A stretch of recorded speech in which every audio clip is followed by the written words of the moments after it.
திமுக அமைப்பு செயலாளர் ஆர்.எஸ். பாரதி தொடர்ந்த இபிஎஸ் மீதான அவதூறு வழக்கு மாஸ்டர் நீதிமன்றத்திற்கு மாற்றப்பட்டுள்ளது. கூடுதல் விவரங்களை தலைமைச் செய்தியாளர் சிவா வழங்க கேட்கலாம். வணக்கம் சிவா, கூடுதல் விவரங்கள் என்ன?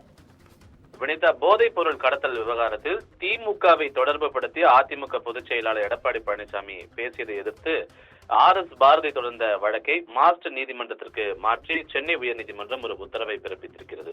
போதைப் பொருள் கடத்தல் வழக்கில் ஜாபர் சாதிக்கை டெல்லி போலீசார் கடந்த மார்ச் மாதம் கைது செய்திருந்தனர்.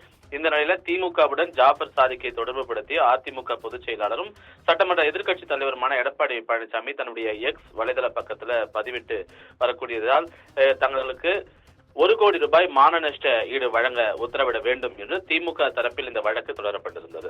இந்த வழக்கில் பதில் மனு தாக்கல் செய்ய எடப்பாடி பழனிசாமி தமிழகத்தில் போதைப் பொருள் பயன்பாடு குறித்து பொதுமக்களுக்கு விழிப்புணர்வு ஏற்படுத்தக்கூடிய வகையில் பொதுதளத்தில் இருந்த தகவலினுடைய அடிப்படையிலேயே தான் இந்த பதிவை செய்திருந்தேன் என்று அந்த பதில் மனுவில் அவர் குறிப்பிட்டிருந்தார். இந்த நிலையில இந்த வழக்கு மீண்டும் இன்று நீதிபதி ஜெயச்சந்திரன் முன்பு விசாரணைக்கு வந்தபோது சாட்சி விசாரணையை பதிவு செய்வதற்காக இந்த வழக்கை பிப்ரவரி மாதம் 3ஆம் தேதிக்கு மாஸ்டர் நீதிமன்றத்திற்கு மாற்றி நீதிபதி ஜெயச்சந்திரன் ஒரு உத்தரவை பிறப்பித்திருக்கின்றார். வினிதா,